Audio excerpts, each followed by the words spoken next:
Ninafy miarabantsika amin'ny anaran'i Jesosy indray tonga soa tsara eto amin'ny katesisme de deux temps fanarakareo isaky ny alarobia hariva amin'ny dimy ora aty amin'ny Mission amin'ny enina ora hariva any Madagasikara amin'izao tsika miteny izao. Androany sika dia toy ny amin'ireo fanontaniana na fangatahana nataonareo tamin'ny sondage nataoko dia omeko anareo eto zany ny lohahevitra antsika androany.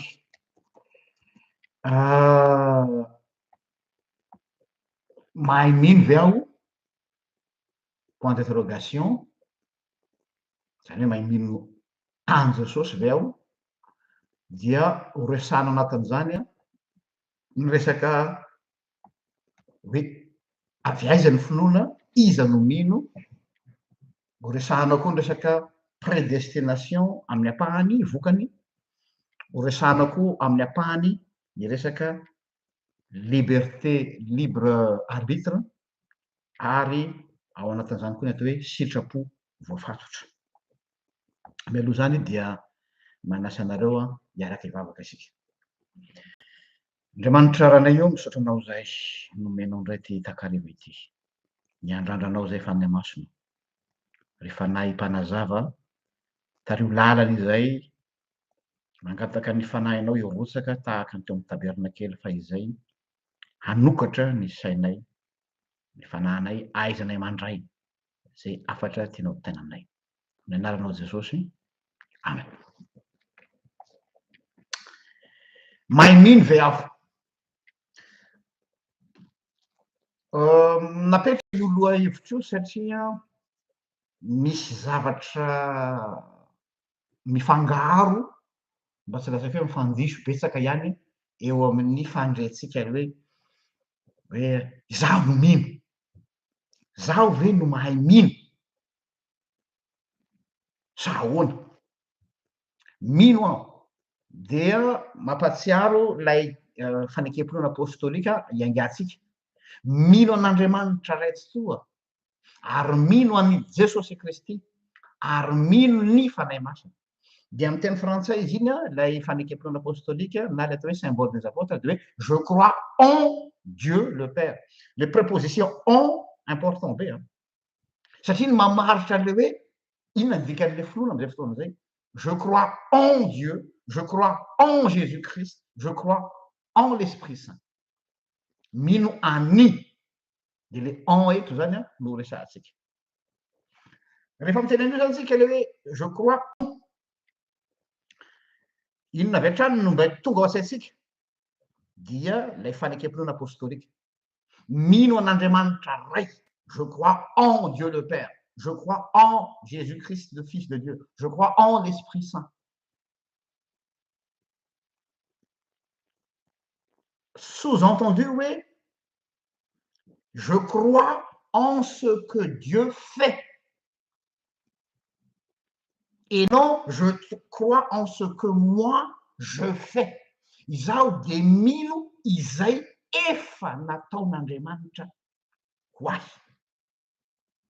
Izaho dia mino izay efa nataon'Andriamanitra ho ahy. Na koa le mino eto, izaho dia miantehitra, miankina, izay le mino, pisteo amin'ny teny grika. Izaho dia miankina, izaho dia mitambesatra amin'izay efa nataon'Andriamanitra. Je crois en ce que Dieu a fait.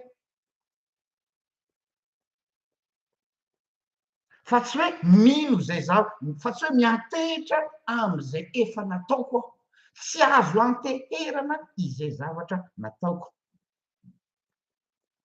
Fa izay nataon'Andriamanitra ihany no ianterako. Zay ny dikany hoe mino any, miantehitra am'izay efa nataony.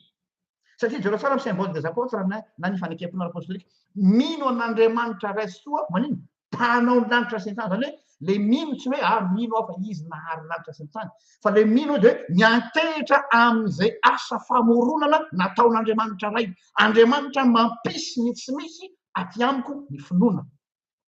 izy no mahara izany mety anatiko je crois en Dieu le Père zany de mino any Jesosy Kristy zay vahoaka tamin'ny Jeremy zany hoe mino ny famonjena nataony Jesosy io no ianteherako io no kitry faharako fa tsy hoe mino ny asa nataoko aho na hoe miantehitra amin'ny asa nataoko de ohatrako hoe mino ny fanahy masina aho miankina miantehitra am'izay natao fanahy masina donc tena important be zany tsy le mino eto mahay mino ve de fa misy valy tena sady hoe tsy zaho no mahay mino na koa avadika hoe tsy azo anteherana izay zavatra ataoko fa miankina am'izay nataon'Andriamanitra je crois en Dieu donc je ne m'appuie pas sur ce que je fais ou sur ce que j'ai réalisé tsy miantehitra tsy miankina amin'ny performance spirituelle ko serena tsara zay tsy miankina amin'ny performance spirituelle ko ny mandrakizay ako fa miankina am'izay efa nataon'Andriamanitra ho ahy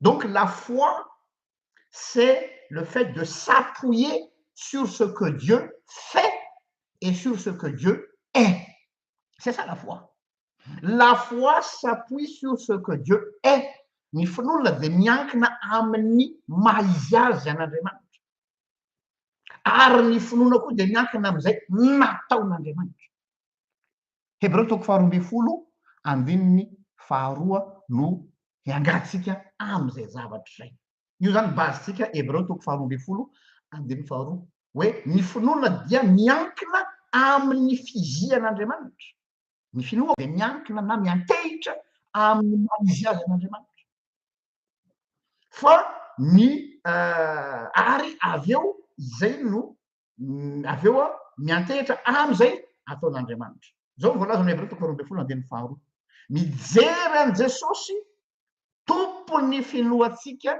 sy mpanefa azy mijery an' Jesosy tompony finoatsika sady mpanefa azy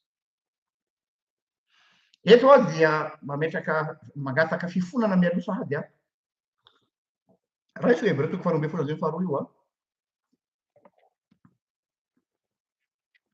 anao notion greka kelytsika satria miainga avy amin'ny teny grika ny nanoratana azy ho hitanareo eto ny nuance avy amin'ny teny grika mifona ho a zany a raha milaza resaka grika kely vetivety sy hoe sanatria nadalanareo a fa tena haute importance ty satria ho ia hoe avy amin'ny teny fototra grika no nanoratana ny filazantsara fa traduction ny eo am-pialatsanatsika de zao le fehezanteny ivereniko le Hébreu 12:2 tamin'ny voalohany mijery an' Jesosy tompony finoatsika mijery any dia lay any eto a mijery any amin'ny grec de hoe eis EIS io eis io a préposition grammaire kely io eis io a mijery any io fa soratana aminareo ambany io izy a mijery any eis le any préposition manambara direction vers mijery any mankany amin' Jesosy Jesosy no tompony finoatsika de jereo tsara le dika le teny tompony finoatsika amin'ny teny grec de hoe fondateur de notre foi ou créateur de notre foi amin'ny teny grika izy mazava tsara mijery makany amin' Jesosy raha ataoko traduction littérale miainga avy amin'ny grec mijery any le any eto zany le eis mijery any mijery vers Jésus mijery makany amin' Jesosy satria nahoana avy izy no tompony finoatsika le tompony fondateur ary na koa hoe créateur sady mpanefa azy le mpanefa azy na eto de hoe perfectionneur na finisseur zany hoe izy no loharano satria izy no création'le finoana ary izy koa no miaccomplir finisseur zereo tsara tsy misy andraikitrao na dia silako rey izy no fondateur de notre foi créateur de notre foi, ary izy no finisseur na perfectionneur de la foi. Point capital io a tsy maintsy jerena zay amin'ny teny grika satria any izy a misongadina tsara. Amin'izay fotoana zay zany le teny hoe foi eto amin'ny teny grika dia azafady le mot hoe foi amin'ny teny grika dia pisteo au génitif. Génitif lay finona eto. Mialatsiny hoe fa manao notion grec kely tsika. De lay génitif inona ny dikany atao hoe génitif m'exprimer dépendance na appartenance. Zany hoe le finona dia tsy anao. Zay le hoe appartenance, zay le hoe génitif. Le finona hoa dia au génitif izy amin'ny teny grika. Zany hoe manambara dépendance amin'Andriamanitra. Na manambara appartenance. Ka hoe mijery an' Jesosy tompony finoatsika, iza zany midépendre amin'izy zany finoatsika. Midépendre amin'ny Jesosy. Satria nahoana? Izy no tompony. Satria nahoana? Izy no créateur an'le finoana. Satria nahoana? Izy no finisseur an'le finoana. Donc midépendre aminy ny finoako ary ny finoako dia tsy ahy fa azy. Zay le génitif d'appartenance. Ka raha petraka sady zany fanontaniana hoe mahay mino ve aho dia ianareo ihany mahavaly azy. Inona ny dikan'izay? Inona ny application an'izay? Ny application an'izay dia zao hoe ny finoana zany dia tsy fananatsika. Paoly apôstôly dia mampiasa hoe don fanomezana io. Tsy avy aminao io. Le hoe mijery an' Jesosy eto a dia tena tsindriana tsara hoe mijery azy fa tsy mijery ny tenanao. Ianao zany raha vo miainga avy amin'ny tenanao no handrefesanao ny finoanao dia tsy lasa lavitra ianao. Io teny Hébreu toko faharoa ambin'ny folo zany hoe Jesosy no banjininy, Jesosy no loharano ipoirana, Jesosy no sourceny, ary Jesosy koa no moyen manatanteraka an'le izy. Zay le maha kristocentrika azy. Miainga avy ao amin'ny Jesosy ary izy koa no manatanteraka azy. Azadino ilay teny zay ny fanaovan'i Jesosy sy Petera. Lay teny ny fanaovan'i Jesosy sy Petera, lay ao amin'ny hoe iverin'olona izy moa zanak'olona. Dia hozy ny olona hoe ianao no Eli, ianao no Jeremia mpaminany, ianao no zao, ianao no zao. Fa avy eo Jesosy nanontany mpianatra, ianareo kosa manao ahoa izy?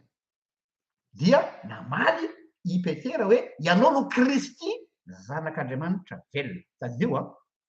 Dia hozy Jesosy ambony vato lampy ity no ahoriko ny fiangonako.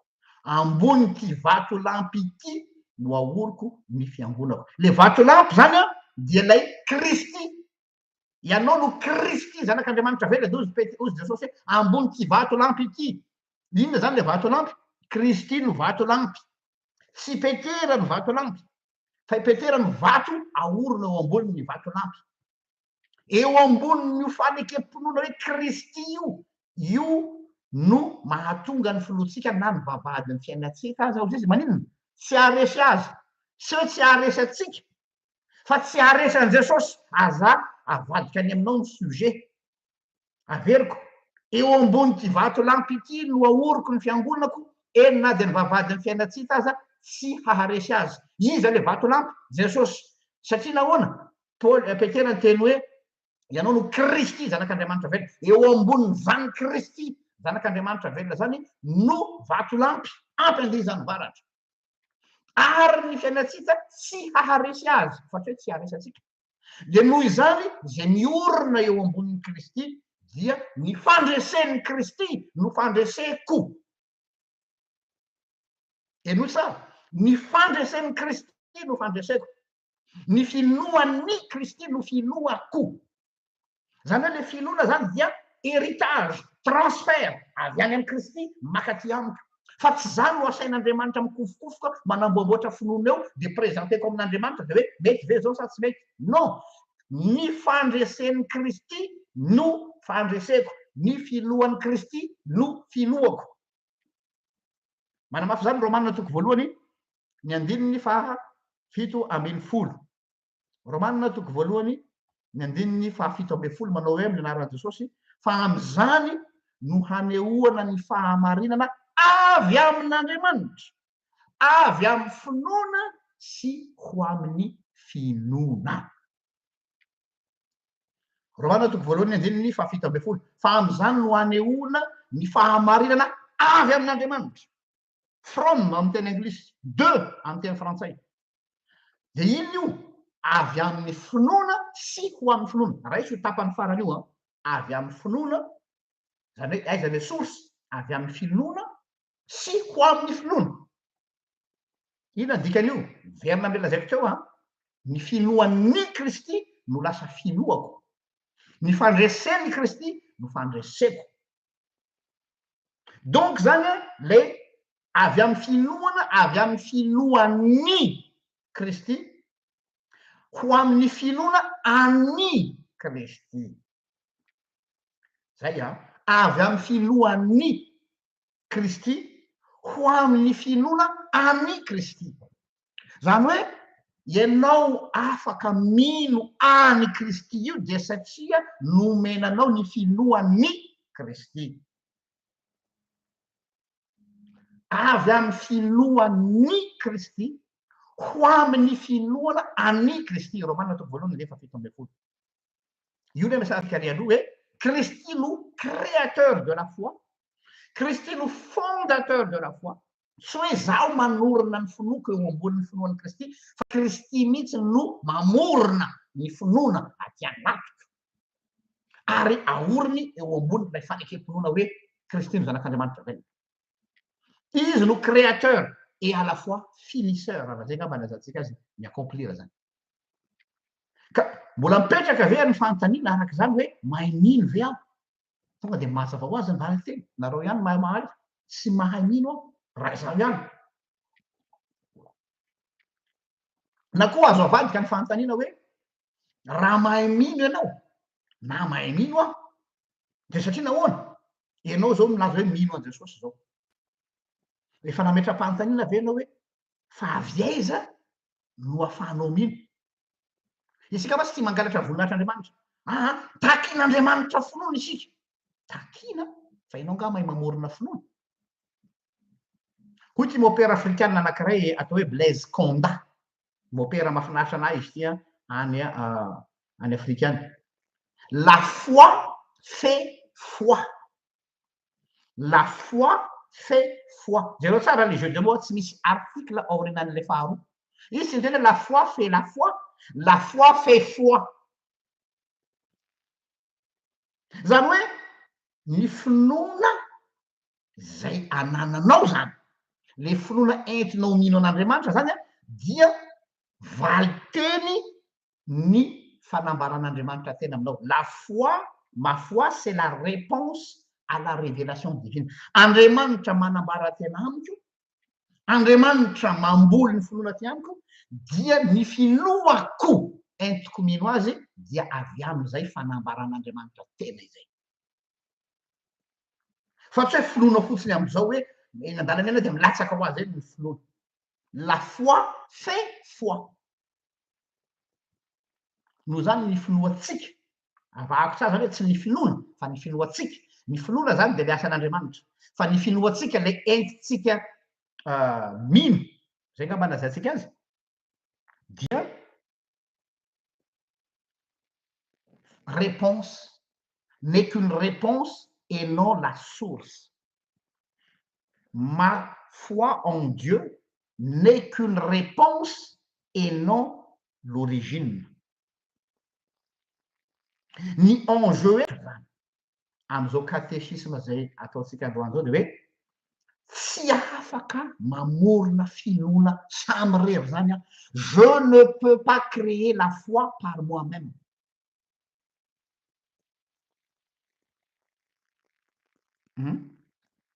Ary isika tsy vitan'izay fa miantehitra irery ihany amin'io fanambaran'Andriamanitra teny io. fa tsy miantehitra amin'ny fahatsapana. Eo mantsy le mahavoatsika. Tsy ny fahatsapanao no marodrefy hilazanao hoe manam-pinoana ianao sa tsy. Io finoana io tsy azo refesina amina sentiment. Io finoana io tsy azo refesina amina émotion. Ny finoana io tsy azo refesina amina sensation. La foi n'est pas mesurable par les sens. Ny tsapany maso, hitan'ny maso, tsapany tanana ary ny fitepon'ny fo. Ny finoana dia zavatra volen'Andriamanitra ao anatin'ny olona. Satria miainga avy amin'ny atao hoe révélation Andriamanitra manambara-tena. Iny ihany no fiable. Iny no lazain'ny mpanao loatran'ny Hébreu hoe mijery an' Jesosy, lay ataon' Jesosy no jerena fa tsy lay fihetsiketsehanao, tsy lay mouvement-nao. Ka diso ianao raha miteny hoe ranona miemotra amin'ny finoana satria efa tsy tazana loatra intsony mandeha ny am-piangonana. Izay le olona mandrefy amin'ny alalana sens. Tsy mijery ny tenanao fa mijery zay nataony Jesosy ho anao. Aza adiny foana le resaka vato lampy tery aloha. Io le vato lampy ary le vato ahorona eo amboniny ny atsika. Nanao zany a zavatra ahorona eo amboniny fa le fototra dia ny any Kristy. Rehefa fantatry zay dia miampita am'izay tsika any am'le ahoana am'izay am'le resaka libre arbitre sy prédestination. Voakasika ho azy ireo point roa reo satria avy hatrany tonga de makany ny fieritreretantsika.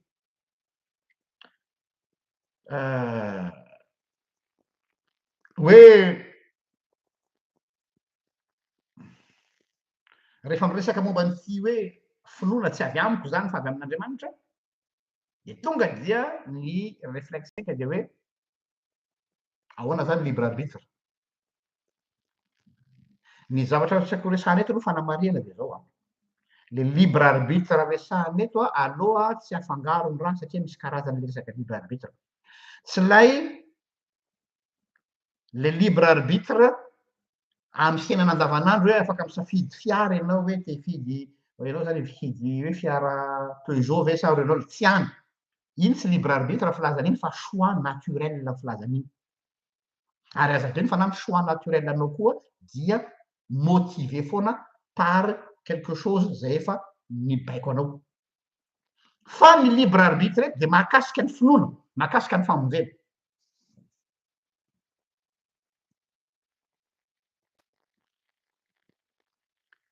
Ny libre arbitre amin'ny fisainan'ny humaniste de zao hoe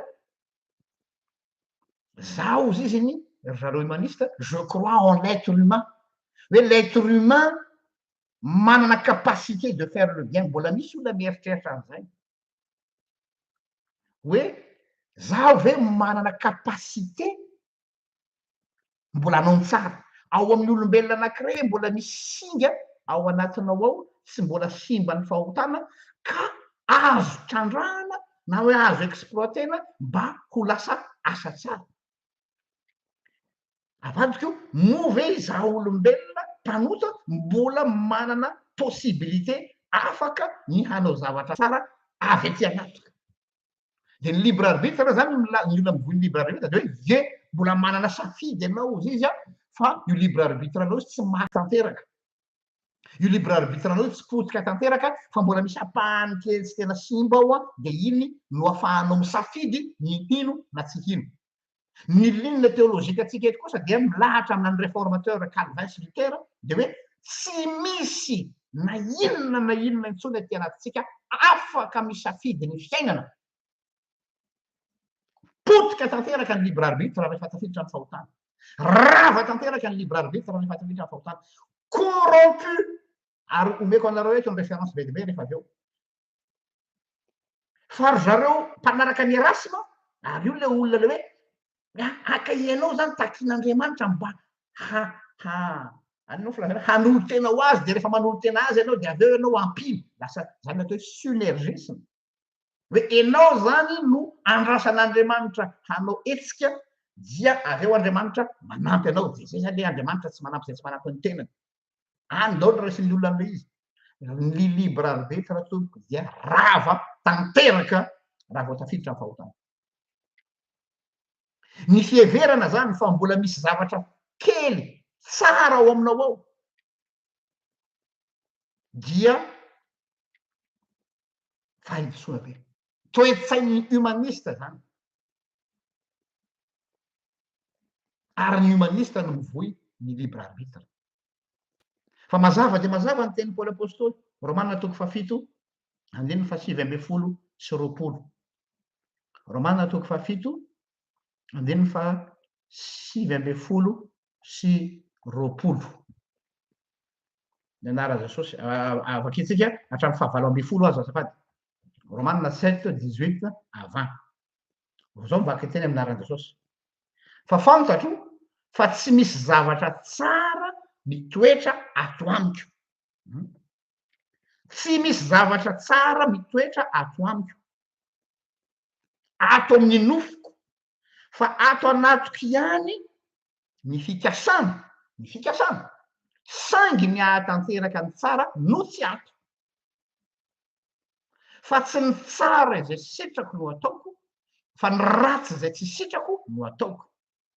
Fa raha ny tsy sitrako no ataoko, dia tsy izaho intsony no manao izany, fa ny ota izay mitoetra ato amiko. Mazava zany teny Paoly zany. Fa fantatro fa tsy misy zavatra tsara mitoetra ato. Mazava zany. Ka ho an'izay olona milaza fa misy ny libre arbitre dia mbola manohitra io teny Paoly hoe misy kely tsy tena simba ao zany. Tsy misy na cellule anankiray na globule blanc anankiray ka tsy simba niota rehefa tafiditra ny fahotana. Mety ao anatiko ihany ny fahalalana hoe tokony hanao an'ity aho izy, fa ny anaovana azy izy tsy anana. Paoly milaza zany. Tena mireconnaître marary ny mandre an'izany. Tsy ekeny saitsika ny teny an'izany. Makarary ny fotsika ny teny. Ary misy olona mitrotra mihitsy hoe manana safidy ny olombelona satria anthropologiquement parlant tsy zakany saitsika mihitsy le hoe tenenina hoe ianao dia tsisy fotony. Satria tsika mbola hoe za kosa mbola mba azo efina, za mba azo jerijerena noho ny hafa. Tsy misy raisina ny aminao sy ny amiko. Mararo any mandre an'izany. Kanefa tsy maintsy lazaina le izy. Tsy pasipasoka no alehako eto fa ilazany marina. Ary na ataontsika hoe mozany hoe aka zany mba mamezaka manao ny tsara ihany. Aza adino fa le tsara zay ataonao relatif. Satria nahoana?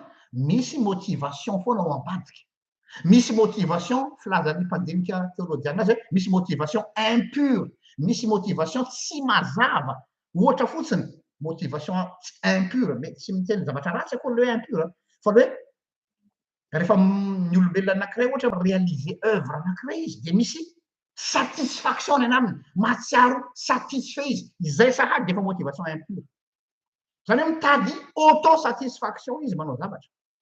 Mitady reconnaissance izy manao zavatra. Hoe mba mireconnaîtra ve ny olona, na hoe mba asongady ny tenany mba ho hitan'ny olona fa olona tsara, efa reconnaissance zany. Rehefa mba lazain'ny olona hoe mba olona vanona, efa motivation impure zany. Donc zany ny zavatra tsara zay ataonao dia efa misy motivation impure ao ambadika. Donc tsy misy asa soa, tsy misy asa tsara, na inona naturany ka ataonao ka madio. Mazava ny Korintana voalohany toko fahatelo ambin'ny folo hoe na dia manana fonina ao na filazana azy hoe na dia mahatolotro dorana aza ny tenako, na dia atao fanatitra aza aho, na dia omeko ny malahelo aza fanatiko, ka rehefa tsy manana fitiavana dia tahaka ny varahana kapasona maneno. Le hoe tsy manana fitiavana raha tsy Jesosy no manao an'le asa dia tsy valable le asanao. Averiko indray, raha tsy Jesosy no manao an'le asa dia tsy mikonty. Tsy ny nombre ny asa soa ataonao no mikonty, tsy ny karazany asa soa ataonao no mikonty, fa ny asa vokatry ny finoana, le finoana eto dia hoe nataony Jesosy. Fa tsy hoe ianao no te hiprouver zavatra hoe ianao mba olona tsara. na dia mety anazy prix Nobel de la paix azy ianao na dia mety anazo certificat azy ianao na mety anazo prime ianao dia ça ne compte pas devant Dieu quel que soit ce que tu fais mety mahazo bravo amin'ny fiangonana ianao mety mahazo marom-boninahitra amin'ny fiangonana ianao fa eo anaty ain'Andriamanitra tsy mikonty izany satria nahoana satria ny asa zay ataoko dia asa misy pentipentina ina ny antony Romaina toko fafito andiny faefatra ambin'ny folo Romains 7:14 Romaina toko fafito andiny faefatra ambin'ny folo amin'ny anaran'i Jesosy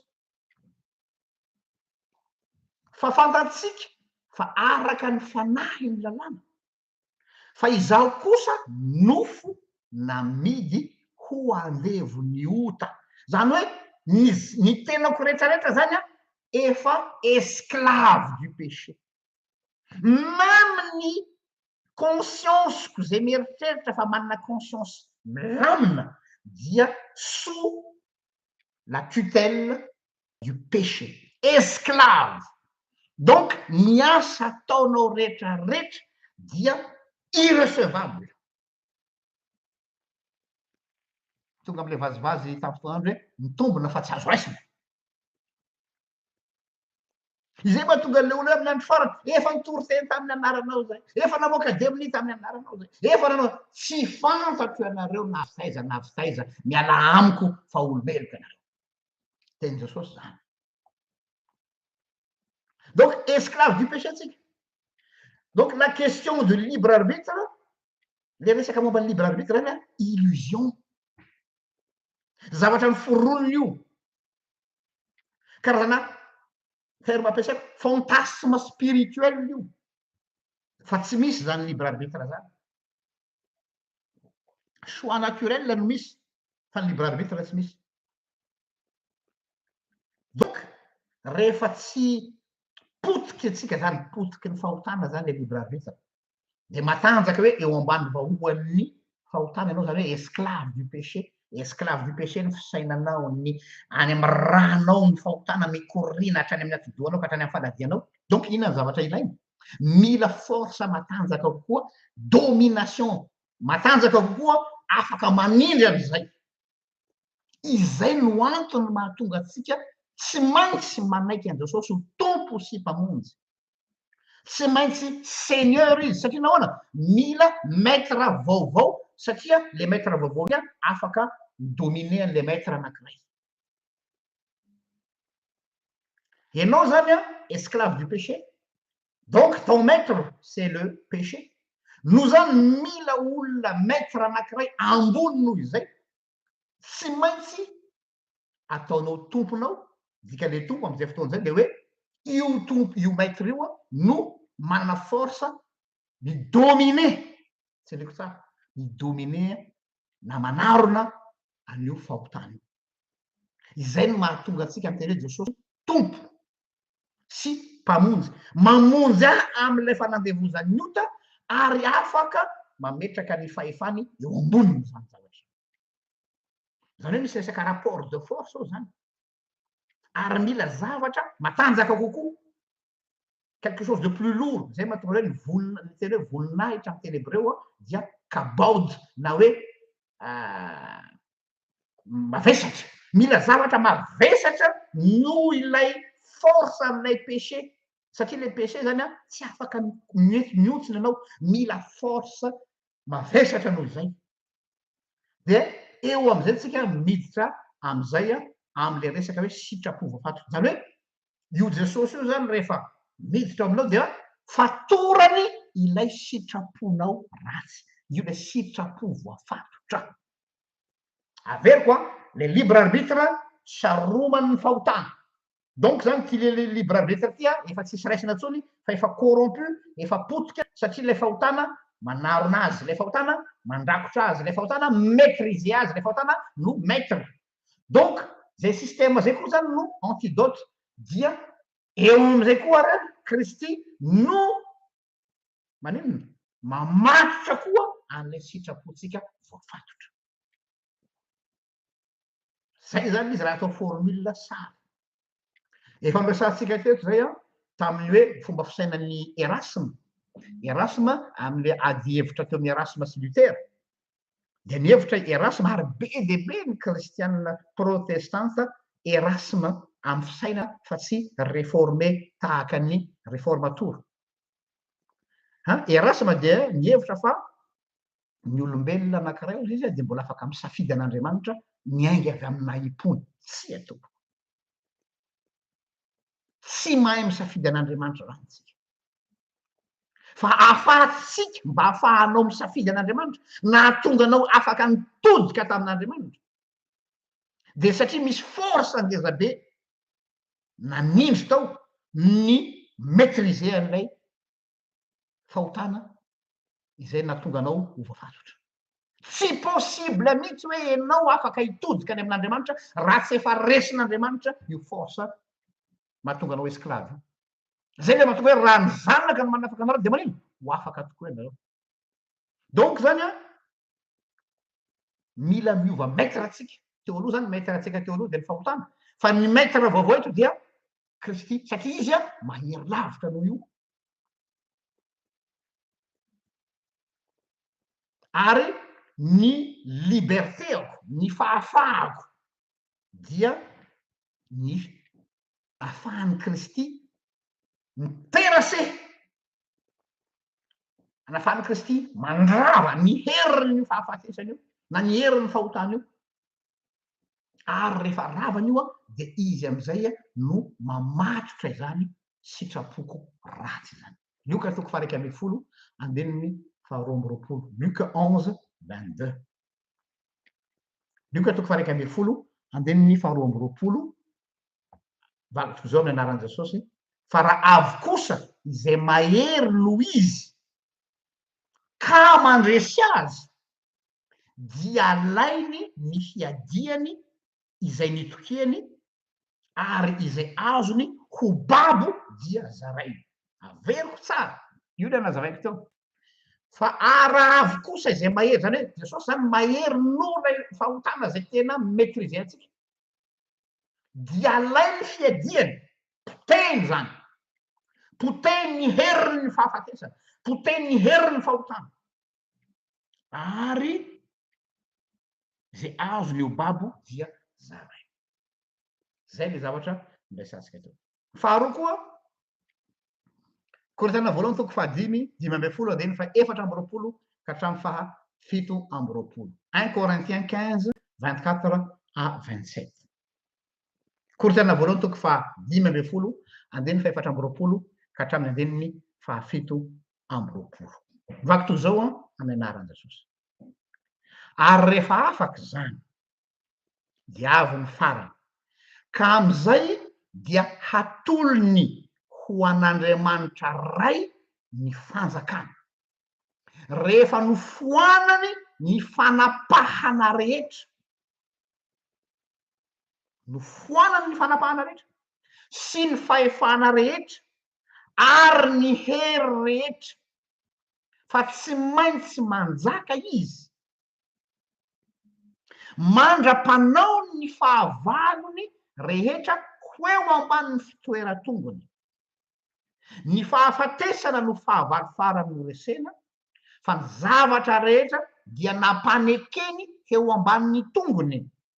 Fa na dia ataony hoe aza ny zavatra rehetra no nampanekena dia fantatra marina fa tsy mba isan'izany izay nampanaiky ny zavatra rehetra azy. Amin'ny teny frantsay izy io omeny antony io hoe mais si un plus fort que lui survient et le bat, il lui enlève toutes les armes. Sitrapo ny libre arbitre voagezany nidiran'ny fahotana tonga dia tsy afaka mietsika fa tratran'ilay force an'ilay fahotana dia lasa potika. Donc tsy manana choix intsony olona dia avy eo indray Kristy tonga dia maninona mandrava ny heriny ota izay mahatonga antsika eo ambanin'ny vahoany dia iny le atao hoe sitrapo voafatotra fatorana ihany koa ny sitrapo ratsika iny rehefa avy. Idressé aminareo mba hampazavazava azy bebe kokoa dia ampisehoanareo karazana tableau kely anankiray récapitulatif ny hoe ohatry ny ahoana ny état de lieu tsika mpanota ohatry ny ahoana tsika mpanota dia ireto misy référence milaza azy efesiana toko faharoa ny andiny voalohany sy faharoa efesiana toko faharoa ny andininy voalohany sy faharoa ny anaran Jesosy ary ianareo dia efa novelominy fony mbola maty ny fahadisoanareo sy ny fahotanareo izay nalehanareo fahiny araka ny fomba zao tontolo zao araka ny mpanapaka ny fanjakana eny amin'ny rivotra dia ny fanahy izay miasa ankehitriny ao anatiny zanaky ny tsy fanarahana zany hoe araka ireo efesiana io zany hoe l'être humain est mort zany hoe lay mpanota dia maty tsy misy aina intsony tsisy ninina azo antenaina aminy satria nahoana potiky ny fahotana ao a donc état voalohany zay hoe maty tahaka an'ilay cadavre be debe naseho any Ezekela tam'ilay fahitana ny vision de nasaina hoe maminany ianao am'ireo taolapaty reo dia rehefa nasaina naminany tam'ilay taolapaty izy dia zay vao nisy aina zany hoe cadavre tsika faty mandehandeha tsika fa noho ny tenin'Andriamanitra no namelona tsika zay ianao vo afaka miantso hoe abarahio zay ianao vo afaka miantso hoe Jesosy o vonjeo aho fa tsy hoe ianao no natsiaro tena tsy hoe ianao no endry fa tena faty nandehandeha ianao cadavre ambulant état faharoa tableau dressé ny soratra masina ny amin'ny étatsika mpanota zay ao efesiana toko faharoa andiny faharoa ray efesiana toko faharoa andiny faharoa amby folo ray manao hoe eny tsarovy fa tam'izany andro zany de tsy manana de tsy nanana ny Kristy ianareo fa oloko azy tamin'ny fanjakan'ny Israely ary vahiny tamin'ireo fanekeny ny teny fikasana de tsy nanana fanantenana eo olona tsy manana fanantenana satria olona maty sady tsy nanana an'Andriamanitra teo am'izao tontolo zao io ndray zany ny tableau faharoa olona tsy manana fanantenana mihitsy tsisy ninina azo nantenaina aminao e faharoa fahatelo amy Jeremia toko fahatelo amby folo andiny fahatelo amby roapolo dressé anareo zany portrait tsika mpanota Jérémie 13:23 zao ny voalaza ao ny anaran Jesosy moa mahova eno tsara le izy moa mahova ny hodiny va ny Etiopianina ary ny léoparda va mahova ny sorany raha izany de mahazo manao tsara koa ianareo izay efa zatra manao ratsy enjarabe zany phrase zany averiko Jérémie 13:23 moa mahova ny hodiny va ny Etiopianina zany hoe raha possible mahay manova ny soratry ny hodiny ny biby léoparda na ny Etiopianina de afaka manova ny tenany koa ny mpanota zany hoe tsy afaka tandra vadikoditra aminao ny ota nandeha ambaka ny lohanao tsy mahova ny hoditrao ianao moa mahova ny hodiny va ny léoparda ary moa mahova ny hodiny va ny Etiopianina satria nahoana dikan'io zany de hoe efa zatra ny manao ratsy izy io exercer à faire du mal il est habitué à faire le mal parce que il a le mal en lui c'est tout simple manaraka jaona toko fahatelo andiny fahadimy jaona toko fahatelo andiny fahadimy ndray inona ndray nylazany azy ato ny anaran Jesosy Jesosy namaly hoe lazaiko aminao marina de marina tokoa raha misy olona tsy ateraky ny rano sy ny fanahy de tsy mahazo miditra amin'ny fanjakan'Andriamanitra izy zany hoe incapable d'entrer dans le royaume de Dieu zany hoe tsy possible miditra ao anatin'ny fanjakan'Andriamanitra isika tsy possible satria raha tsy efa ovaina raha tsy efa miova mihitsy ny identité atsika tsy mety loha ty paoly tsy afaka mitafy tsy mety loha zao nataoko fahenina andininy fa enina amby efapolo Jean 6:44 Jean 6:44 vaky toy zao ny anaran'i Jesosy tsy misy olona mahay manatona raha tsy tao miray izay naniraka ary zaho hanangana azy amin'ny andro farany maninona tsara ao zay tsy misy olona mahay manatona raha tsy maninona raha tsy tao amin'ny ray ary zaho no hanangana azy zany hoe eto am'ty zao natoko fa enina de faenina amby efapolo ty zao hoe incapable tsy manana kapasité hanatona an'andriamanitra zany tsika raha tsy andriamanitra no manatona atsika or fandreatsika foana ny hoe manatona an'andriamanitra nareo tsy ianao no manatona an'andriamanitra fa andriamanitra no manatona anao kolosiana toko voalohany andeniny fa raiky amby roapolo kolosiana toko voalohany ny andeniny fa raiky amby roapolo somary maromaro ny référencentsika androany fa ilaitsika le izy zao ny voalaza zao ny anaran'i Jesosy ary anareo izay olonko azy fahiny olonko azy fahiny sy fahavalo tamin'ny sainareo noho ny fanaovany ratsy no efa nampiavaniny ankehitriny averiko ary anareo zay olonko azy fahiny fahavalo tao amin'ny sainareo zany ny saintsika misy zany fa tena tsisy raisina ary zaho hanangana azy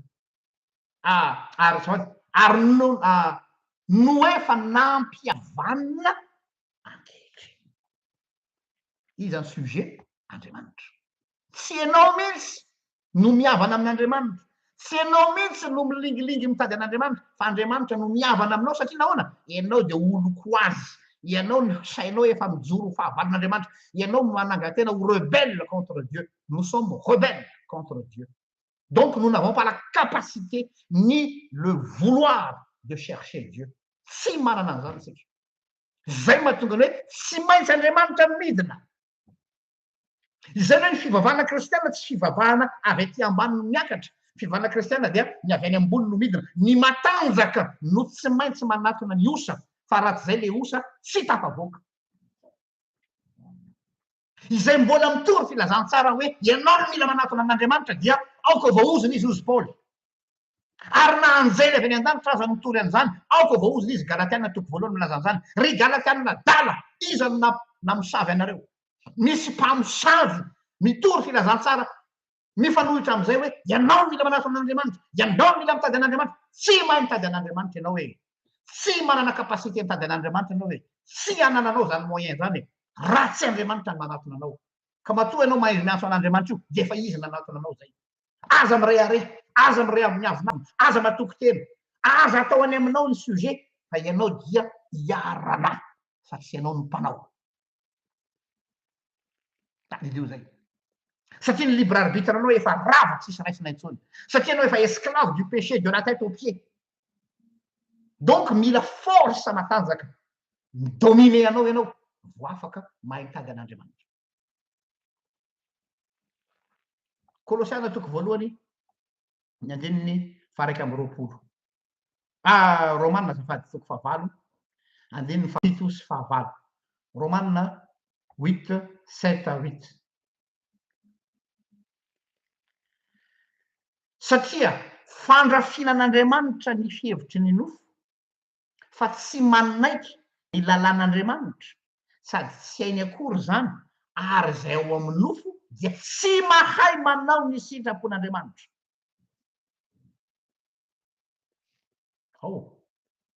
fandrafinan'andriamanitra ny fihevitry ny nofo ary tsy manaiky ny lalàn'andriamanitra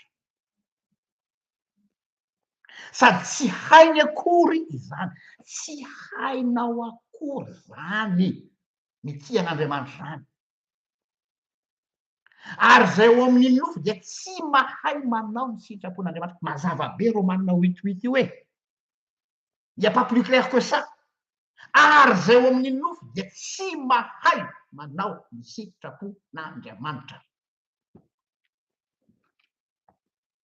ka aza ny matikango noho izay anton'izay raha tsy Kristy no tomponao dia tsy ho voafatotrao tsy ho resinao no sitraponao io satria nahoana efa voapetaky ny vimama io c'est un monstre io tsy resinao io Kristy ihany no maharesy an'io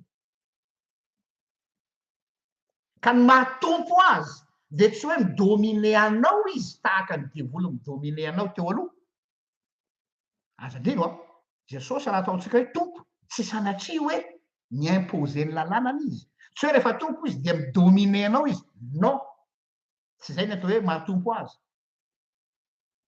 fa ny mahatompo azy dia zao izy no tompon'antoka ary izy no miady ho anao zay le hoe Jehovah niady ho anareo fa ianareo kosa angina izy no responsable ny am'izany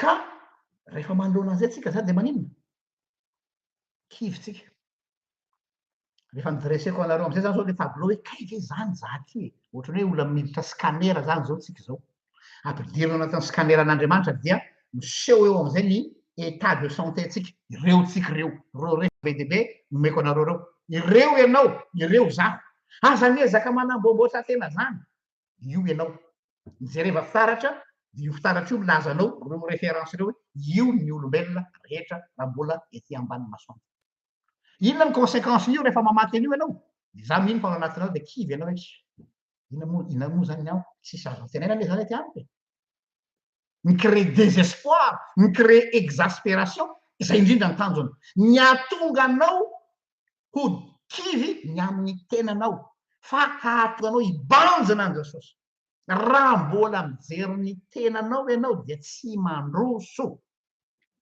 ary zay ny fady ny devoly na ny devoly dia ny atonga anao a hijery anao ety ianao zao ianao zao tsy mandroso ianao satria normalna be ianao tsy misy naisina raha vao braqueny amin'ny tenanao ianao braqueny amin'ny exploit vitanao ianao braqueny amin'ny performance nao ianao dia tsy maintsy déçu ianao satria tsy maintsy diso zavatra arainao isika dia ny tanjon'Andriamanitra izay le alahelonao hoe kivy ianao ary tena tian'Andriamanitra mihitsy ianao ho kivy tiany ianao ho kivy amin'ny tenanao hoe tena kivy amin'ny tenako aho fa tsy mijanona ao noho izany aza mijery ny tenanao ry zanako fa za jerena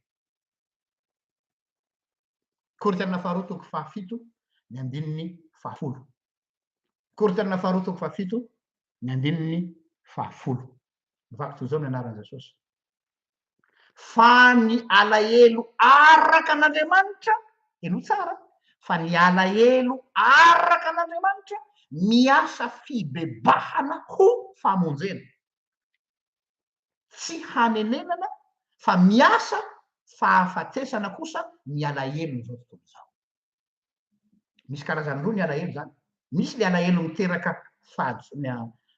famozam-po fa le alahelo avy amin'Andriamanitra dia zao malahelo ianao hoe tsy tafavoaka ianao fa izay alahelo zay ozy izy Paoly apôstôly dia mitarika anao amin'ny fibebahana ina moa le fibebahana mijery an'i Jesosy tsy hoe manenina fotsiny ratsy ahy de mpanota ahy fa rehefa hitanao fa ratsy ianao hitanao fa mpanota ianao hitanao fa tsy alena ianao dia izay no mitarika ianao hoe ary amin'i Jesosy ny lakile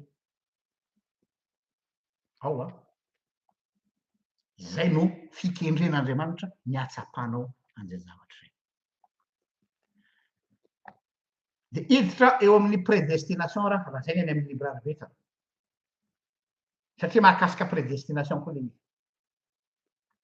dia mazava ho azy par ricochet dia ilay sitraponao te hisafidy no resahana eto amin'ity prédestination ity fa tsy ny hoe voatendry mialoha eo masy le problème heverin'ny olona fa satria zany rehefa Andriamanitra no miasa dia hoe ka misy ve zany ny olona voatendry mialoha ho vovonjy ary misy ve zany ny olona voatendry mialoha ho very diso fandray ny olona Andriamanitra dia marina Iza aza mandatsaka ny ranon'ora raha tsy fanasany tsara fanahy. Iza aza manome ny masoandro amin'ny raha tsy fanasany tsara. Ka nahoana Andriamanitra amin'ny famonjena indray no hanavakavaka hoe misy olona natokana ho very ary misy olona natokana ho vonjy. Tsy misy zany. Tsy misy olona voatendry mialoha ho very zany. Ka raha voaraisina ny prédestination dia tsy misy ilavana azy tsoa zany fitoriana fahafanana tsara. Inona moa zany nandaniko fotoana nanaovako katesisme azadio teto. Fa izao misy zavatra afangarontsika ny eo amin'ny compréhension le prédestination zay idirantsika landany eto. Le prédestination dia misy faritra ataontsika hoe sphère voafaritra mazava tsara manazava azy. Dia le hoe ao amin'ny Kristy.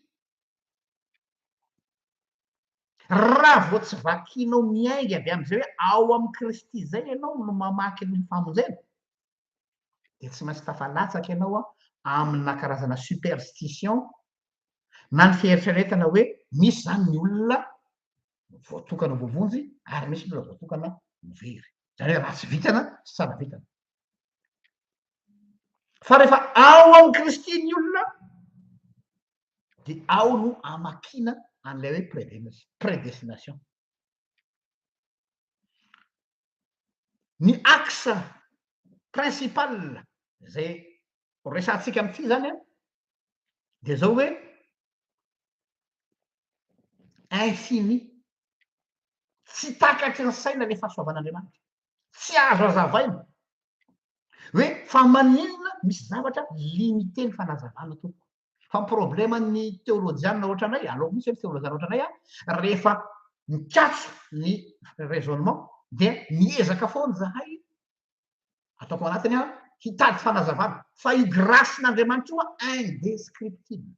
Hoe fa maninona no ianao no ao amin'ny fianakavianareo ohatra no mandray ny filazantsara fa maninona tsy miraika-po aminao. Tsy misy réponse. Tsy misy valiteny io. Izay le grâce infinie dia ino no ezahan'ny olona hoe ka raha izany anie zany dia ka mahatonga an'io kosa dia misy prédestination, misy olona natokana. Non. Lasa injuste Andriamanitra raha vao zay. Lasa misy injustice ao amin'Andriamanitra raha vao zay. Oui, tout est joué d'avance. Enina i Calvin izay eritreretintsika hoe nampianatra ny prédestination aza dia nahateny izy hoe raha mbola mana fofinaina na dia kely aza ny olona anankiray ozy izy dia mbola tsy voafaritra izay hisy azy hoe ty olona ty verina ty olona tsy maintsy voavonjy. Donc ny mahatonga an'le fahadiso-kevitra araky ny fijeriko azy dia zao lasa afangaron'ny olona ny prédestination sy ny atao hoe préscience. Dia hojerentsika le préscience romana toko 9 andininy 720 ka hatramin'ny 130. Romana toko 9 andininy 720 ka hatramin'ny andininy 130 ihany. Zao no vaky ny teny eo amin'ny anaran'i Jesosy. Satria izay fantany raha teo no notendreny koa hitovy endrika amin'ny zanany mba ho lahy matoa amin'ny rahalahy maro izy. Ary zay notendreny no nantsony koa. Io le mahatonga ny olona hoe prédestination io. Fa tsy prédestination io fa ho azo vaiko. Ary zay nantsony no nohamarininy koa. Ary zay nohamarininy no nomeny voninahitra. Averiko indray Romains 8:29-30. Satria zay fantany raha teo no notendreny koa hitovy endrika amin'ny zanany mba ho lahy matoa amin'ny rahalahy maro izy. Ary zay notendreny no nantsony koa. Ary zay nantsony ny nohamarininy koa. Ary zay nohamarininy no nomeny voninahitra koa.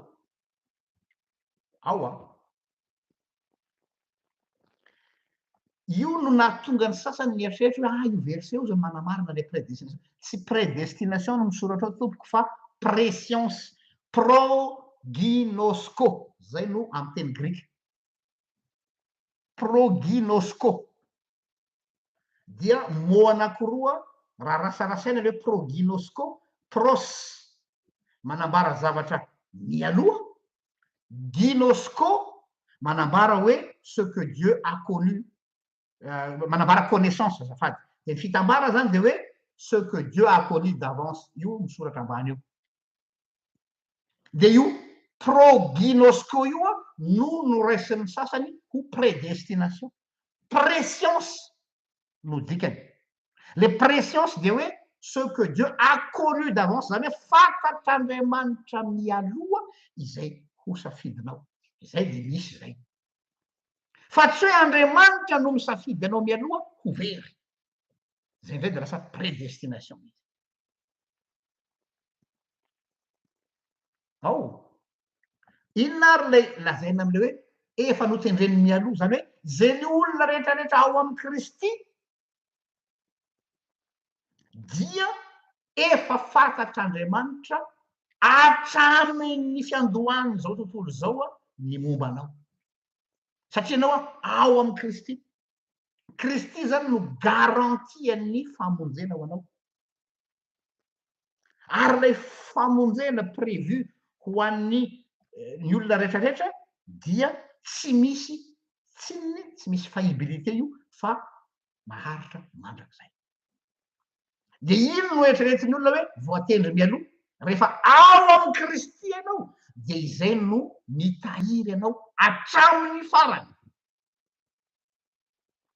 fa tsy hoe Kristy no manokana anao ho lasa marina fa izay azy dia avahan'ny Kristy ary tena avahany tokoa moa izay azy zay hoe en Christ dia avahany fa tsy hoe navahana mialoha ianao dia zay ianao vo nahatonga anao mino fa izay any Kristy dia atokany ho amin'ny fiainana mandrakizay donc préscience no resahana eto fa tsy prédestination le préscience ozy tsika dia prognosco avy amin'ny teny anankiroa pros manambara zavatra mialoha à l'avance gnosco manambara connaissance io le salamy fasivy amin'ny telopolo amby zato hoe fantatr'Andriamanitra ny fisainanao eny lavitra eny fantany izay ho eritreretinao rahampitso fantany izay zavatra ho lazainao raha afaka ray minitra ianao raha mbola tsy mahalala zavatra ho lazainao afaka ray minitra fantany ny projet de vie anao prognosco zany na préscience fa tsy prédestination ny prédestination dia ohatrany hoe mbola tsy nisy ianao dia hoe raha manatombotsozy mandrika dia tonga dia ataoko vovonjy dia irakoto ataoko very sy manao an'izany Andriamanitra satria Andriamanitra dia marina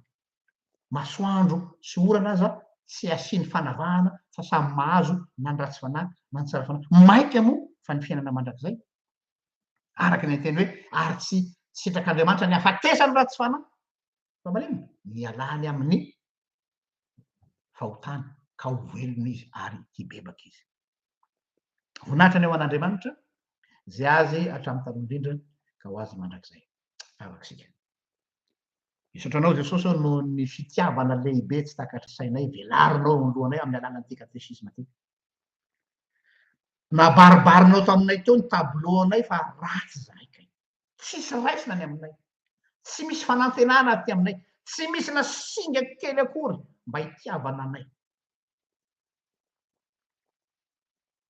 ary izay indrindra no iantsonao anay hoe mijery anao Jesosy tompony fononay mijery zay efa nataonao anay ary iny no kitro ifaharanay hatramin'ny ialany fofonainay ka mahazo antoka izahay fa raha hiditry ny lanitra izay dia tafiditra satria navahanao natokanao ho anao efa io ny tsirairay avy mba handray zany filazantsarany ary ampio zay tsy hampianatra zavatra diso na hampianatra ny olona mieritreritra fa izahay no mahafaka manao zavatra tsara hisarihana ny sainao sia ianao no mandrava ny asan'ny maizina ty ananay ianao no manatona anay ary ianao koa no manangana anay tahaka nanangananao ny maty rehetra misaotra tompo no zany fitiavan-dehibe zany voninahitra dia ho anao rery any zay loatra amin'ny taloha indrindra ka ho anao mandrakizay